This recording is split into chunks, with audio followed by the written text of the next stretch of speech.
Welcome to this University of Exeter Business School podcast. Today I'm talking to Professor Alex Gerbasi. We will be discussing virtual networking, how people have been building contacts and relationships during the COVID-19 lockdown, and what lessons does it provide us about future social and professional networking. Alex, good afternoon. Hi, thanks, Toby. Perhaps we could start the podcast by asking, I guess, an obvious question. What's been your motivation and trigger for looking more deeply at networking, and particularly virtual networking? Yeah, so having some conversations with some colleagues, we actually talk about this a lot, about how do people make their connections, right? And a lot of what I often teach about is actually helping people get over their fear of networking, because people generally, a lot of the research shows people tend to feel a little bit dirty or uncomfortable about it. And so what I always try to tell people is, anytime you're having an interaction with somebody, you're building your network. And there's a great paper that just came out by one of our distinguished research professors, Jessica Mathot, on actually the power of chit chat at work. So about all those social interactions that happen at the water cooler or the cafe that really build those social bonds that happen at work that help make work easier. We know that those informal connections at work make things easier. And as we were going into lockdown, it was pretty obvious to me, I no longer had those interactions with people. For us, it was often at the cafe at work. All those people I didn't see anymore. I was only seeing the people I specifically had meetings with. So this whole realm of connections I had were gone. So there were no more serendipitous interactions. It's an active search process now, which made us really interested in sort of two levels of this. One, which was, what are individuals doing for themselves, and what were organizations doing to sort of support colleagues support their staff on this? And what's the research that you've carried out in this area? Yeah, so we've done a pilot study of about slightly over 100 people, and asking them precisely those sort of two questions. What has your company done to facilitate networking? Really, people said, this was immediately expanding Zoom licenses or Teams or whatever product was the preferred product of the organization. Are you a Google company? Are you a Zoom company? Are you a Microsoft company? Those seem to be the three themes. And some companies had much easier with this because they already had distributed networks. They already had a lot of virtual working, but there were a lot of organizations that were really face-to-face. And so their immediate response was, we need to replace all of our meetings from face-to-face to virtual meetings. So you had this initial just flurry of people in Zoom meetings or Teams meetings. But they were really, our results really show that the organizations were really focused on the internal, basically replacing normal meetings with virtual meetings. That was the real focus. But individuals were finding that fine within your own company, maybe it was a little harder to navigate, but you could just sort of send somebody a meeting request, and that wasn't that hard. It was the other stuff.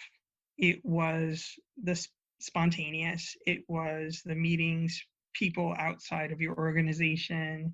It was those interactions that come out of social functions. In England, somebody you might run into at the pub or at a rugby match or a football match, but you don't have those interactions anymore. Or a lot of people have social interactions around their kids. A lot of those are gone unless they've been replaced by a virtual platform. Some of the schools have those. So people have had to really shift from social networks being spontaneous or serendipitous to actively searching, which has become that sort of dirty feeling that people have, where I'm reaching out to you because I want something, and we wanted to see what how they were feeling about that and how they were getting around that. And a couple of things came across. So there were much more reliance on sort of community networks, let's call it that, usually facilitated by a platform. So, whether it's like your local community Facebook group, or you would hear a lot of stories about neighborhood WhatsApp groups and things like that. So people actually, in a weird way, had to make contact with the people that lived around them that maybe they didn't beforehand, which was sort of an interesting phenomenon for some people. I guess that's an interesting point on that one, in that I suppose a natural inclination when you think about online social networks is it gives you the ability to talk to anyone in the world. But actually, if I'm interpreting it correctly, what people actually did was almost retreat into their immediate traditional communities. Yeah, I mean, a little bit depends on your personal history. So for some people, yeah, it would be your immediate community. Or you might rely on what we call latent ties.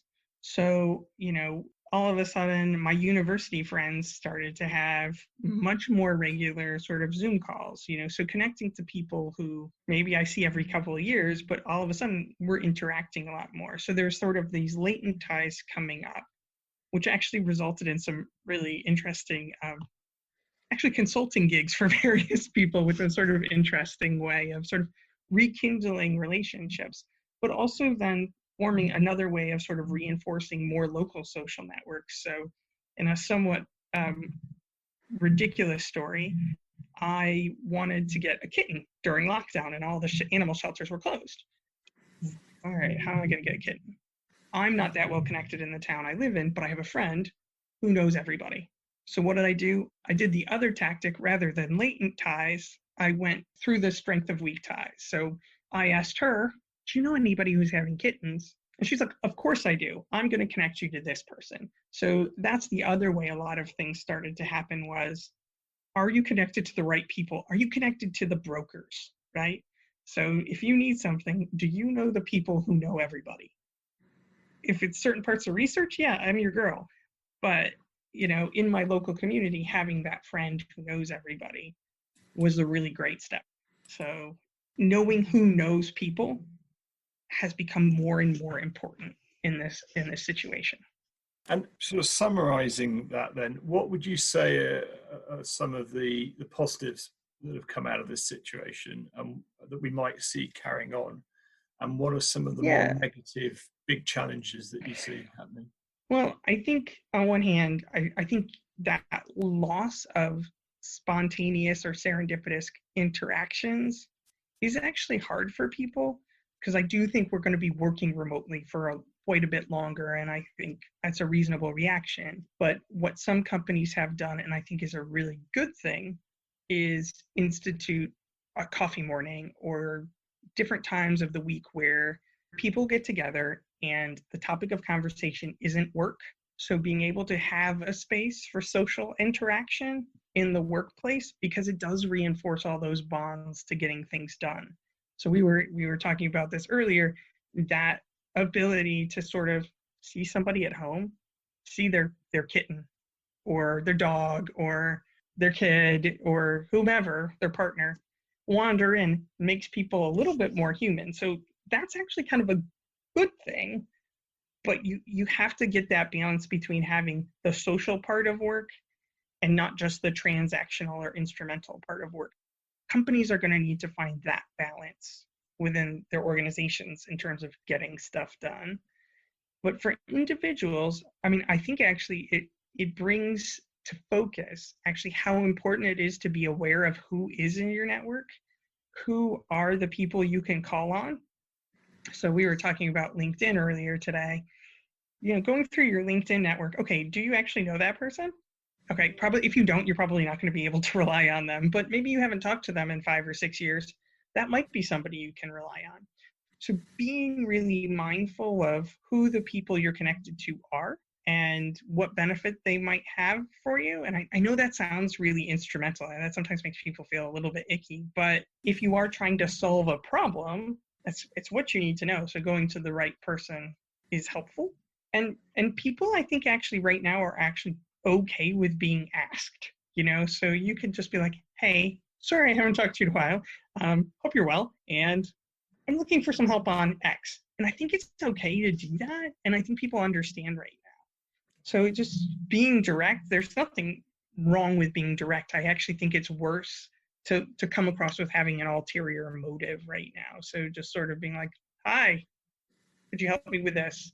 That's okay. But things are going to look different, and it is going to be harder. I know that soon a variety of things are opening up for us in the UK, but I still think there'll be this reticence about coming out. Well, some of us will be. On that, as we slowly revert back to working in the way we're used to and more physical proximity.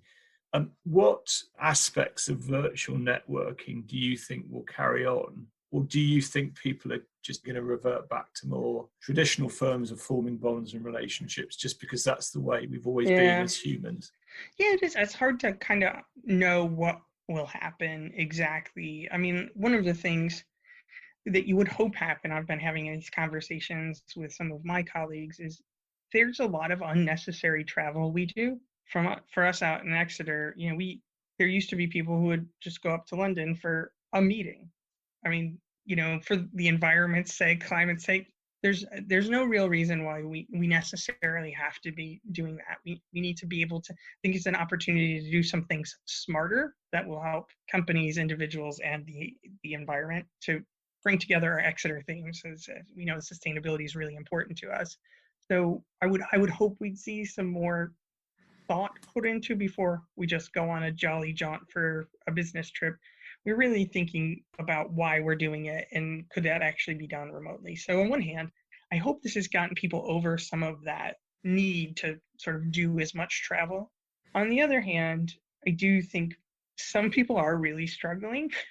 People who've been working remotely will tell you, you have the particular space to do this, you do X, Y, and Z. You obviously don't necessarily have the kids around or this going on, your partner at home. So don't just assume that home working's for everybody all the time. There needs to be some flexibility, but we're also going to have to think about how our workspaces work, but also not disadvantaging those people who are working remotely. And I think because that's one of those the difficult things are, because so many things happen at the water cooler or at the cafe or after work drinks or whatever social event your companies have. Being left out of that by working remotely, we have to think about how that could potentially have negative effects on the promotability of other people, because their networks are going to look different and they may not have as much in terms of social bonds. So it's something we're going to have to think about really hard as we work on sort of HR processes and procedures to take into account more home working.